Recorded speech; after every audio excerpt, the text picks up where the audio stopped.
जुनैद साहब, बग़ैर ऑपरेशन के मोतिया का कोई अभी तक इलाज मौजूद नहीं है। इसका इलाज ऑपरेशन ही है, और ऑपरेशन तो खैर आप ऑपरेशन के नाम से खौफज़दा हैं शायद, लेकिन आजकल का ऑपरेशन जो है वो काफ़ी सहूलत के साथ होता है।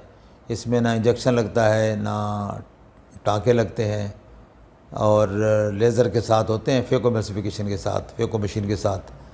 तो उसके साथ ऑपरेशन हो जाता है। कट छोटा सा होता है, और उसी कट में से मोतिया को वाश करते हैं, उसी कट में से फोल्डेबल लेंस डाल देते हैं। इसकी रिकवरी भी आसान होती है, जल्दी हो जाती है, और ज़्यादा परहेज़ भी नहीं करनी पड़ती, और रिज़ल्ट भी अच्छा होता है।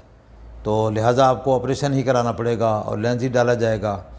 इसमें आप ये फ़ैसला कर सकते हैं कि लेंस आपने मोनोफोकल डलवाना है या मल्टीफोकल, वो आप अपने डॉक्टर से मशवरा करके कर सकते हैं।